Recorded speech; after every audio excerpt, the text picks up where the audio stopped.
that, I want to bring up our first presenter, William Strauss, who's senior economist and economic advisor for the Federal Reserve Bank of Chicago. Bill has worked in the economic research department at the Chicago Fed since 1982 and is responsible for analyzing both the Midwest economy and the manufacturing sector for use in monetary policy. With that, Bill.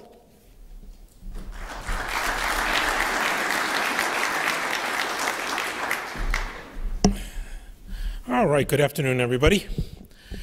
So let's jump right into it in terms of thinking about how the economy is performing. The economy has been growing. It's been growing now since the middle of 2009. Yet at the same time, with an unemployment rate that is still above 8%, you will hear people talk and make claims that the economy is in a recession. But to be perfectly fair about that, a recession is a technical term in business cycle, which is talking about declines in economic activity. And while we went through a very sharp decline, with activity peaking in December of 2007, bottoming in June of 2009, a loss of output of more than 5% for GDP, lasting 18 months. This was both the deepest drop and the longest live recession since the 1930s, and hence we call it the Great Recession. But we have been growing since the middle of 2009. We can argue about the strength of that, and I'll talk a bit about that. But nonetheless, we continue to grow. So from a technical standpoint, we do not say things like this economy is in a recession. But with 8% and higher unemployment rates, the technical term we would use is it's a lousy economy. It continues to struggle. What's different about this time compared to all the previous recessions since the Great Depression is that this recession, like the Great Depression, has been associated with a financial crisis. There's been a lot of good work done. In fact, there's a book by Carmen Reinhardt and Ken Rogoff entitled "This Time It's Different," where they look at recessions that are associated with financial crises historically in the U.S. and around the world, and the conclusion that comes out of that is that the recessions that have financial crises associated with them tend to be deeper, and the recoveries tend to be far more muted. And that's basically what we're dealing with. One way of illustrating how severe the problem is to look at the Fed's balance sheet. So when you look at this, you can see that in the early couple of years, mainly our liability were all the greenbacks out there, the currency in circulation, that green shaded area on the chart. You might not be able to see, but there's a tiny sliver of red there. That represents the reserves that financial institutions hold. Now, historically, they hold very little. Matter of fact, they hold typically just what is required of them, the required reserves that they need to hold according to the law. But in the past, banks would lend out everything else, because the way banks historically make money is they pay depositors an interest rate down here, charge a borrower an interest rate up here, and on a adjusted, risk-adjusted basis, that's how they make money. Then we come into the financial crisis, and you can see the explosion of red. That required reserve should still be a tiny fraction of red that you should hardly be able to discern. Everything above that are all of these excess reserves that the financial institutions are holding. Why are they holding it? It's a matter of supply as well as demand. On the supply front, one of the big culprits out there, which led us into this whole thing, has to do with the housing market. And we have too many homes in the market. There's still a tremendous amount of surplus of housing. And so therefore, you've got to imagine that there's going to be reluctance to lend and build more housing into an oversaturated market to begin with. So until we absorb some of those excess amount of homes, there's going to be little appetite to lend because those institutions want to actually get return of those loans. In addition, you think about commercial real estate, similar issues. You look at how many strip malls have vacancies. I was just out in D.C. in March, and outside of my window in the Crystal City area, 2 completely see-through office buildings. Again, you got to imagine that we need to have greater occupancy rates before we see additional building.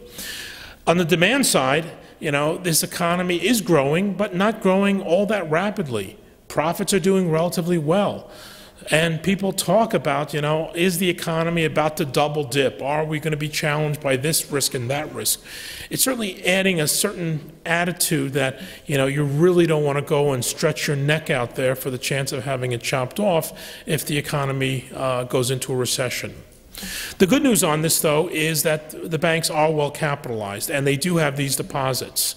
So that when and if and it's not a matter of if, it's already starting to occur, we see risk aversion deteriorating and more risk being willing to be taken on, the financial institutions have the money available to begin to make those loans. But what is the outlook? Well, according to the most recent blue chip, this is as of May 10th, after growing by 1.6% last year, well below the trend of roughly 2.25% to 2.5%, well, they see growth continuing. 2.3% this year, right around trend. 2.7% next year, slightly above trend. And in fact, like yesterday with the National Association of Business Economics came out with their outlook, very similar numbers, also suggestive that there's very little risk for recession. Most economists do not see a recession play both this year and next year, so that's the good news. But at the same time, while we're seeing growth, this is growth that all in all is ultimately very disappointing. Let me illustrate how disappointing this cycle has been. So here what I've done is I've taken the two previous deep downturns in economic activity, the mid-1970s and the early 1980s, and I indexed the trough of the recession to be equal to 100. And that's that 0 quarter over there. And I took the current cycle in blue. Then I went out 14 quarters, 3.5 years out, and I asked, how fast did we recover and expand following those deep recessions? And, you know, normally recovery periods are like a tennis ball. The harder it goes down, the higher it bounces.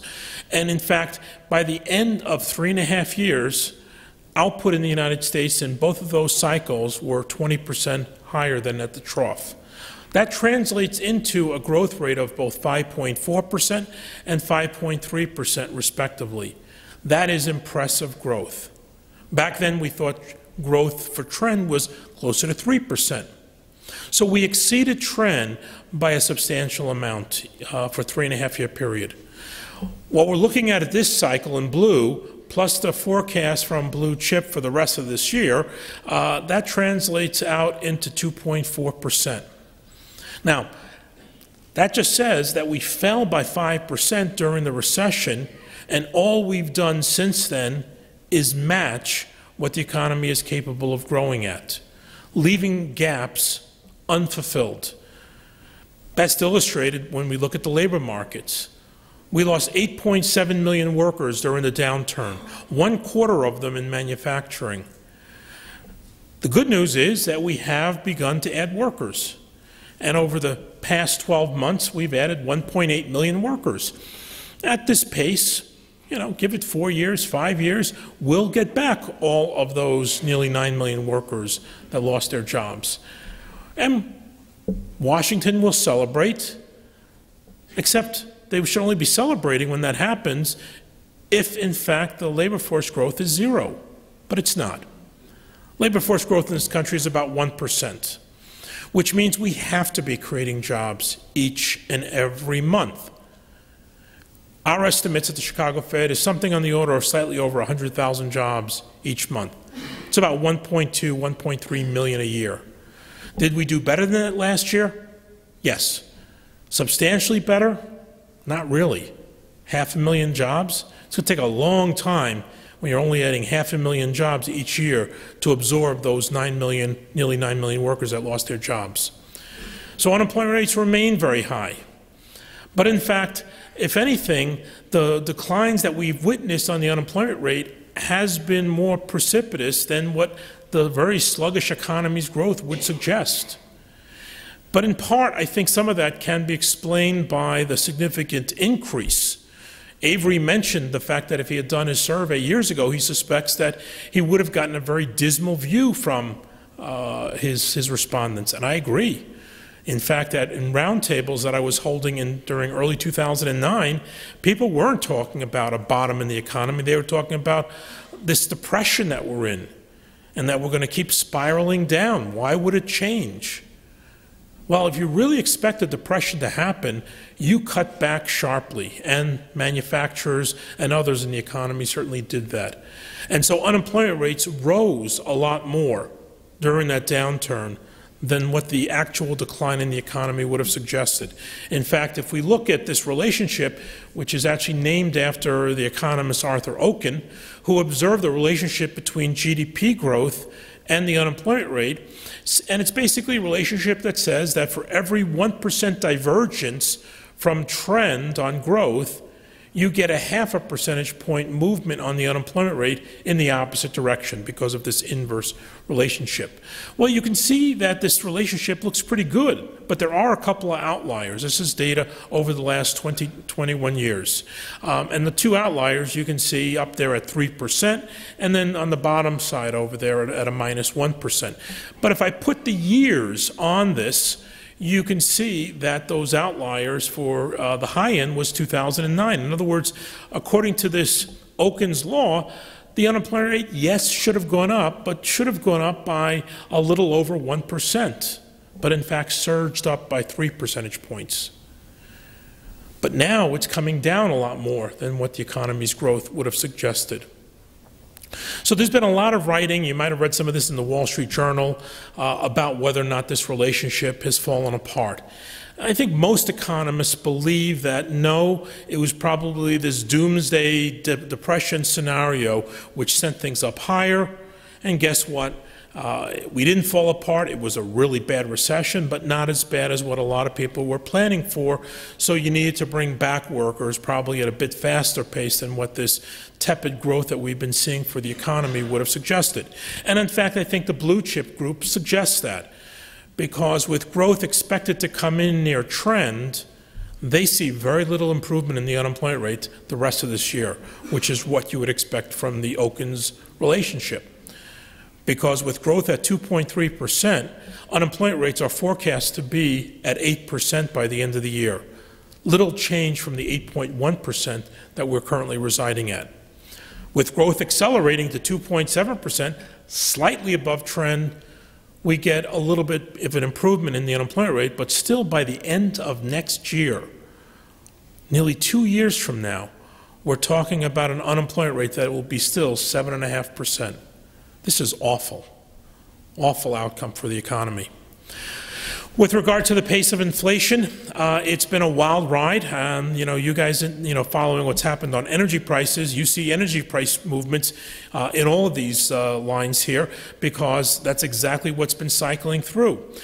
What I've done here, though, is make sure that you realize that energy prices, oil prices here, have to be adjusted for inflation. And when you see that, what you could notice is the fact that oil prices today, yes, while more elevated than what they were 10, 15 years ago, relative to the high levels that we saw back in the early 1980s, we're actually right around that level, suggesting that oil prices over, if you look at the last 30 years, hasn't changed. Yet other factors in the economy have, such as incomes and our efficiencies and so forth. So that's certainly something to think about. The other part is that we tend to focus on oil prices, but a lot of people, maybe not so much in your industry, have really ignored what's been happening on natural gas. And natural gas prices, which, when you look at what happened in 2008, spiked up just as much as we saw oil prices. This time, we have a divergence. Rather than going higher, as we have seen oil prices this year, natural gas prices have plunged. Now, in fact, they plunged too low. They were down to $1.90. Now they're back up to $2.65, which is good, because at the $1.90, people were questioning whether to move forward with some of the projects that they had in play. So you want to make sure that that price is of a sufficient level that will not deter any of the investments that need to go forward in order to fully begin to utilize the available gas supplies that we have. But this ultimately is going to be very good for the consumer, because, number one, because of low prices, many people who need to heat their homes using natural gas have enjoyed a relatively low expense with regard to their homes, heating their homes. In addition, because of the relatively mild winters that we had throughout the country, in fact, in Chicago, we were calling January, Juniary. it was so mild. So they didn't use as much natural gas. So for both of those factors, their spend to heat their homes this winter have been substantially reduced. That will give them a cushion if they have to deal with a spike on gasoline prices. In fact, if you look at the total spend on energy goods and services by the consumer, so this is more than just filling up their vehicles. It's paying for their heating bill, paying for their electric bill. Anything related directly to energy, it resides below 6 cents out of every dollar spent. Why is this important? Well, when you look at this from a long-run perspective, it averages about 6.3 cents out of every dollar spent. So currently, and this is data through March, we are below the historical average, which tells me that if we sustain a surge of prices, say of gasoline prices up to $5 a gallon, not predicting that's going to happen, but if it did, the consumers have the ability of dealing with it. Will it slow our economy's growth? Sure. Maybe rather than growing at 2.3%, we only grow at 2%. But it's not going to be the kind of factor that will take us from positive growth to a recession. Just not likely to happen. And then when we look at what's been happening with the underlying rate of inflation, the rate that the Fed tends to follow, in large part because of the fact that energy prices swing around up and down that have little to do with the underlying business conditions in the United States. Just look at what happened last spring, where prices surged up to $112 a barrel because of the Arab Spring. If you think that the Fed should have reacted to that, we should have been tightening policy last spring. Except then 2 months later, when those prices plunged below $80 a barrel, you would have said, oops, I guess not. And that would have been actually more destabilizing with regard to our policy path. So we tend to focus more on the underlying rate of inflation, which right now is running at about a 2% rate. And in fact, the Fed has more formally come out with announcements where many of the policymakers say that they would like to see it around 2%. And in fact, in Chicago, our president says, fine, if the rate is a 2% rate, that is an average. It is not a cap. And that if you're trying to average 2%, given the fact that we've been running below 2% for several years, he has no problem with us running above 2%. Especially if we have unemployment rates that are above 8%. Where's the inflationary risk coming from? All right, we have slowing growth all around the world. You look at the European prospects now compared to 6 months ago, they're lower. China is slowing its growth. There is no real strong part of the world that's beginning to take off. If anything, there's risks that reside largely outside of the U.S. And with regard to the inflation risks, I look at indicators like the blue chip to give me a sense of where they see inflation. And you look at this and they see for the CPI, which has a little bit of an upward bias, but they see inflation remaining relatively stable. 2.2% this year, 2.2% next year, and those green bars showing the quarterly pattern, if they suspected that inflation was about to get out of hand, I would expect to start seeing those green bars maybe starting to escalate towards the end. That fourth quarter of 2013 is just as flat as any of the other quarters. But the one sector that really has been leading the way, and in part it's because of a bounce back for having suffered a much sharper drop. I mentioned about the top-line economy losing 5% of its output, while manufacturing lost 20%. But nonetheless, while the rest of the economy's been growing at a trend rate of growth, the manufacturing sector has been growing more than twice its trend rate of growth now for the past 34 months. 6.5% rate. It has brought back 75% of its lost output, and prior to the downturn in December of 2007, manufacturing output was at a record high level in the United States. This view that we don't make things any longer in this country is totally bogus. And perhaps in this audience I'm preaching to the choir. But I tell you, most of the audiences I talk with, they don't have a clue with regard to how much actually does get produced here. With regard to the capacity utilization rates, After reaching lows that we hadn't seen in 70 years, it has bounced back and is getting awfully close to that roughly 79–80% that we think of as full utilization. And ever increasingly, reports are coming in of firms that are adding capacity, going out and breaking down walls, going out and adding equipment, building new factories, and that's going to bode very well for our manufacturing sector going forward. This is just a chart to kind of show you that, you know, we talk about manufacturing in a very generic sense, but you all understand the fact that there's a lot of different sectors within manufacturing. Not everybody's going to be a winner. In fact, the big losers during the downturn, well, you were one of the groups. When you look at motor vehicle and parts, that was the group that fell the most, a decline of more than 50%. And going along with that was the metal side. So you need the steel and aluminum. I'm looking at that that Cummins engine over there, and it's got you know, a lot of steel, a lot of aluminum in it, and you know, it's goes hand in glove with each other. So when we look at the turnaround, though, it is those sectors that are coming back and doing the best. You know, the motor vehicle sector is now up by 120%, more than recovering their lost output.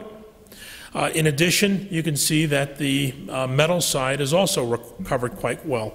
And in fact, I would say that the story on the auto sector is one that's probably coming to an end in terms of the strength that they have been showing over the last nearly 3 years. I think when you look at production rates, you look at the selling rates, things have now come much more in line. And with this relatively moderate pace of activity, both domestically and internationally, I think that's going to begin to slow the very rapid ascent that they've been dealing with. The sector that I'm sensing right now as continuing to pick up steam is anything related to the energy sector, especially for natural gas. And that's going to benefit the metal side with pipeline production and producers that will be working on, you know, setting up some of the infrastructure to have that natural gas transported.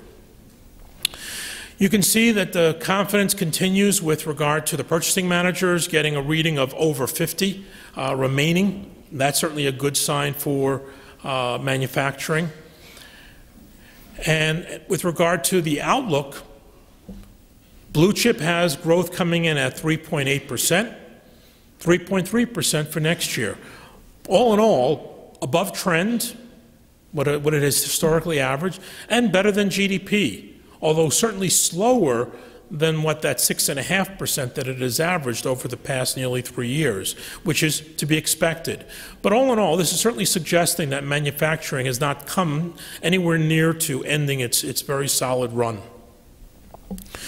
With regard to the area that still kind of weighs on the economy, the housing sector, you know, I think the best that can be said at this point is it appears to have bottomed. Certainly when you look at production, production rates appear to be moving a bit higher. Yet at the same time, pricing of homes continues to be challenged, continues to be quite weak. The amount of homes that are moving through the foreclosure process remains quite high. And according to Blue Chip, production on housing is going to remain very, very low. We think of about 1.5 million, that 1,500 going across there, as being something that the demographics would suggest that we should be producing in a long-run basis.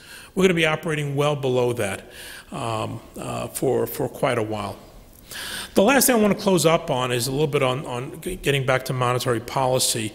So I talked about, in the early part about the banks and businesses who have to borrow from banks, but for those businesses that can go ahead and issue their own corporate debt, you can look at the credit spread here, the difference between the worst corporate borrowers, the most risky, high yield, often called junk bond, and the best borrowers, corporate AAA.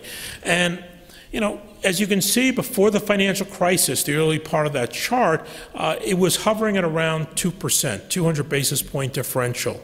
And then things skyrocketed, especially in September of 2008, where these numbers reached over 1,700 100 basis points. Basically, the market froze. There were no transactions, so we don't even know what the actual numbers were since we didn't have any transactions. But then, as you can see, things improved quite markedly. In fact, by early last year, conditions were pretty much back to what they were for the big players out there prior to the financial crisis. And we were hearing from our contacts that, you know, Bill, we're happy as can be. We're getting the kind of terms we want, oversubscription on our offerings, interest rates are great, you know, couldn't be any better. But then we had, in the middle of last year, that life-altering event that we were all told was going to change your lives forever. Right? We had all the prognosticators out there telling you how, you know, we're going to have an event in 2012 that will alter the way you live your lives, and you'll be telling your grandkids where you were when this event happened. Right? What was that? Anybody? We only have one person in here who got it right. Oh, I'm not surprised. Yes, the U.S. downgrade, right, where we went from AAA to AA plus. That was supposed to be the event when, recognizing that we're going to see all of the monies leave the United States, running away, causing interest rates to skyrocket, the dollar to collapse, and your life will never be the same. But actually following that event, yes, we saw a spike up in interest rates. You could see that in the middle of 2011 over there where it kind of jumped up a little bit. But actually, Treasury rates fell afterwards because it's all relative. And what we saw all around the world was other sovereign debt getting downgraded. So AA plus became the new AAA. That's what it amounted to. Then you can see it took another spike up. That had little to do with us. That's Greece and all the concerns. They had that March deadline that they got passed. But you can see that still, nonetheless, we remain more elevated today than we were a year ago. There is greater risk out there, and that's the way I interpret this chart, is as that goes up, it is greater concern of risk for the outlook on the financial markets. With all of this in mind, the Fed has maintained its basic zero interest rate policy for the Fed funds rate. During this process, if we could have taken it negative, we would have liked to have. We couldn't quite figure out how to take a nominal interest rate and make it negative. We thought long and hard about it. So in fact, that would suggest that for a long period of time, we were actually tighter than we would like to be. And for the first time, I'm able to actually talk about what the outlook is, because beginning in January, we are now giving some guidance. I've been sharing with you blue chip. I can tell you that the Fed's outlook is not very different from the blue chip. If anything, it might be a little bit higher on growth, a little bit lower on inflation, but nothing, again, of any statistically significant difference there, and unemployment rate's pretty much right on. And so what they see in that kind of a framework is that interest rates for the Fed funds rate, if this scenario turns out to be the case, will be likely to be kept very low at basically the current status at the end of this year, the end of next year, and maybe by the end of 2014, those interest rates begin to rise. But by the end of 2014, only reaching about 1%. Still well below the roughly 4 to 4.5% that the committee views, the FOMC, Federal Market Committee, views as the neutral rate. So, but given the fact that the Fed's fund rate, we couldn't take it any lower, the question is, you know, is that all we did? Well, in fact, during the financial crisis, we did a lot of policy actions. We, in that multicolored section of our chart, we began to lend out in all kinds of special purpose markets to support markets that were having some real difficulty. You can see that those shaded areas have all basically now come down to be a very, very small fraction of our balance sheet and a very small dollar amount altogether. So suggesting that these markets do not require the kind of support that they required several years ago. But we have increased our balance sheet quite substantially, performing what we call LSAP, the large-scale asset purchases, what the market has dubbed quantitative easing, QE 1, QE2, initially buying mortgage-backed securities, later on buying $600 billion worth of Treasury securities. And our balance sheet has risen quite substantially. And people look at the fact that it's gone from $800 billion up to $2.7 trillion, and a more than tripling of the balance sheet, and people are talking about, well, that, you know, the Fed's printing money like it's going out of style. We have inflation around the corner.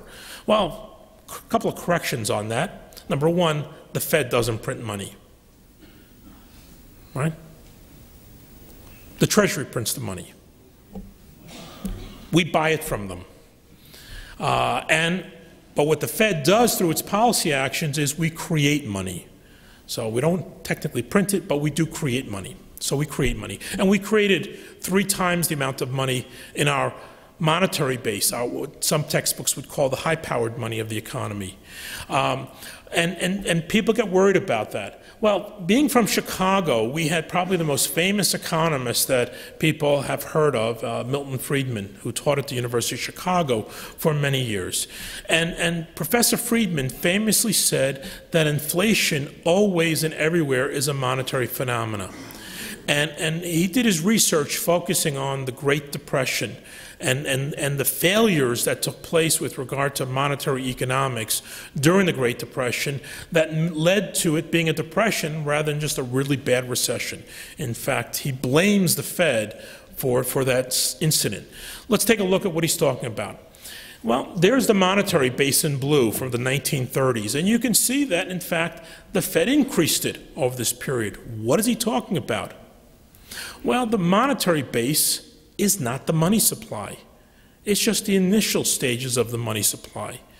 Ultimately, it's the financial sector and the loan activity that takes place that generates the rest of the money supply.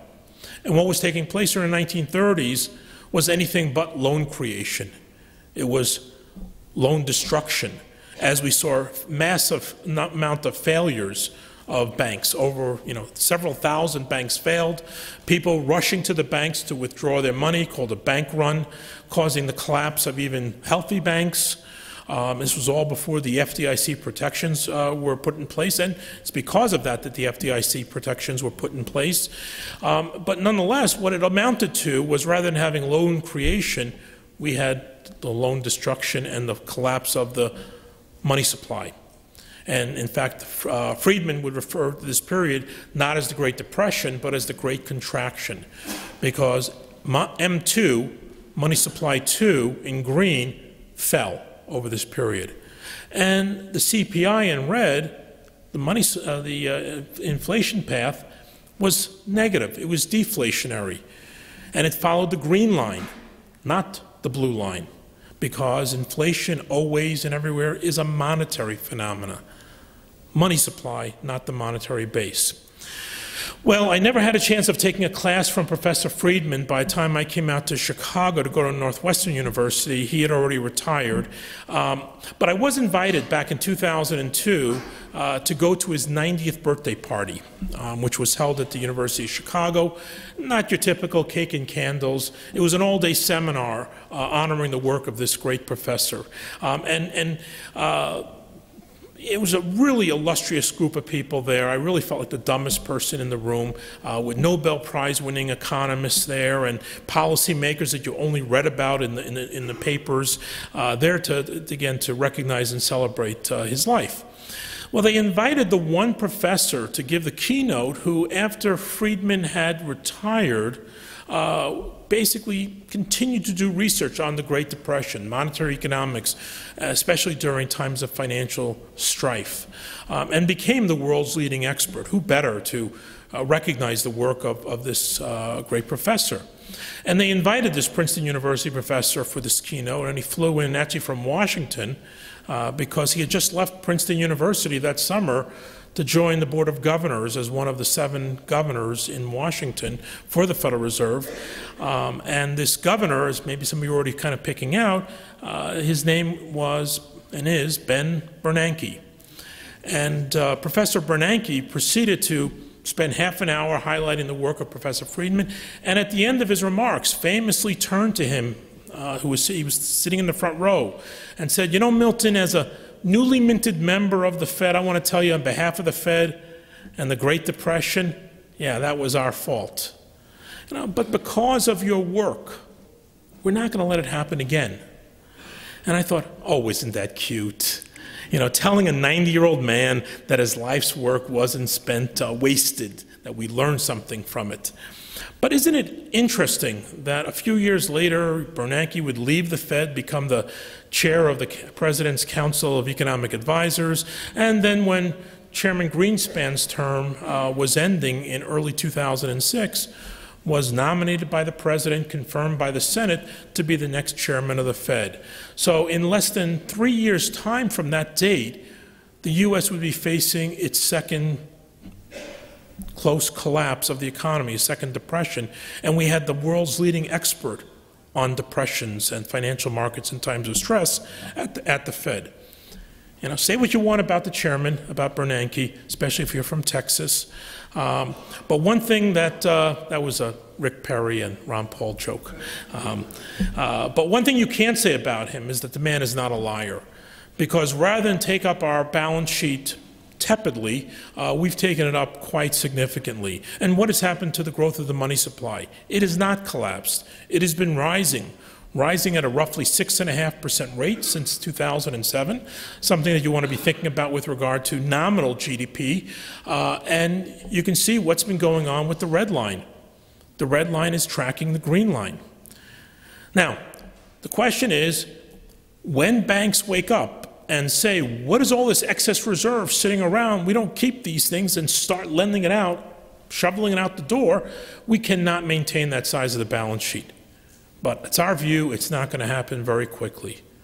Plus, we have policy tools such as interest rates, interest on excess reserves that might be able to pull back that activity if need be. And we basically have given our guarantee to the American people that we're not going to let inflation get out of control, and we're very aware of Professor Friedman's teachings. So in sum, we're looking at an economy that will continue to grow. If anything, the risks are outside of the U.S. Perhaps we can get more of that into the Q&A. But nonetheless, this is growth that is not going to be all that impressive, nothing to write home about, which was going to keep unemployment rates up very high, inflation rates all in all contained. You know, vehicle sales are probably going to continue at a good pace, and manufacturing should be solid. So thank you very much.